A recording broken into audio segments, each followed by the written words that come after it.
microphones when the other is talking on Thursday's debate. We have a lot more coming up.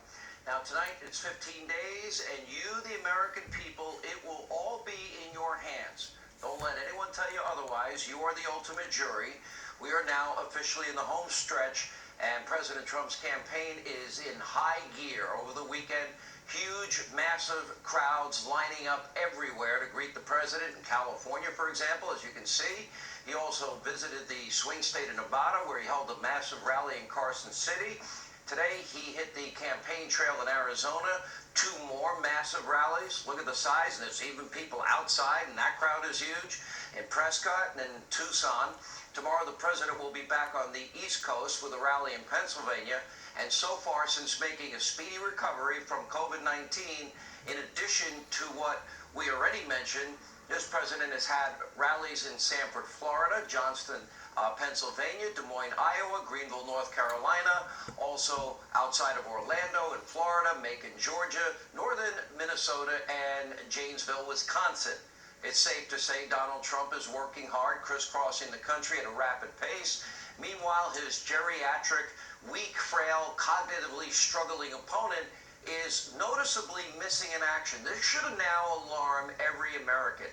This has never happened in the history of presidential politics, where one guy spends the entire campaign 15 days out of an election deciding to take a 4-day vacation after he only worked 1 day and then had another day off.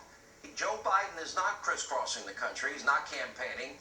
He barely is hosting any events at all. Earlier today, his campaign tweeted, "Joe Biden will work every day to bind up our wounds and bring this country back together." Oh, bumper stickers, slogans, great, meaningless. That is, unless you count today or tomorrow or the next day or the day after that, because the Biden campaign has 0 public events scheduled for the next 3 days. And he was off Saturday, did only 1 event on Sunday.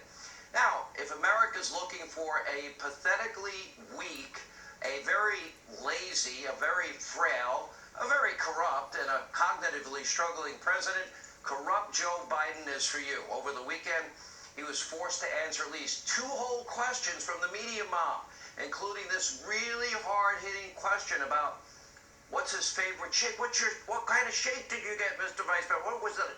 Take a look. We got everybody milkshake, didn't we? Got everybody? All right. Happy milkshake.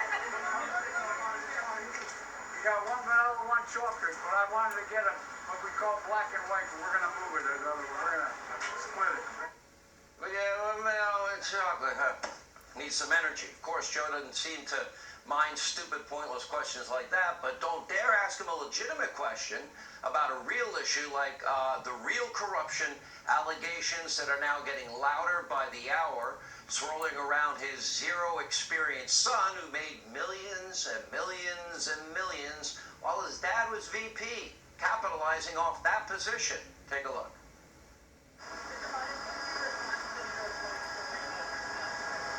I know you'd ask it. I have no response. It's another smear campaign. I'm right at your alley. Those are the questions you always ask. The smear campaign. Man, what are you, a junkie, man? You a junkie? Oh, sorry. I'm acting like Joe. Notice Biden has lashed out at the CBS reporter, accused him of participating in a smear campaign just for asking a question. And notice, and this is really important, Joe never denied any of the corruption allegations. In fact, to date, we're paying very close attention.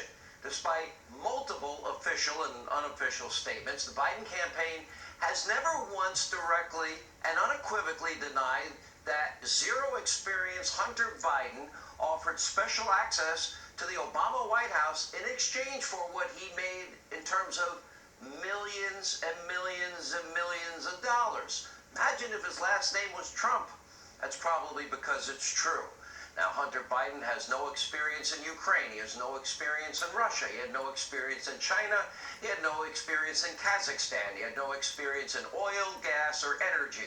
He had no credible experience in foreign domestic investments. Yet, when his father was the vice president, zero experience Hunter somehow received massive consulting fees, millions of dollars from sketchy foreign nationals in all of these countries, every single one of them.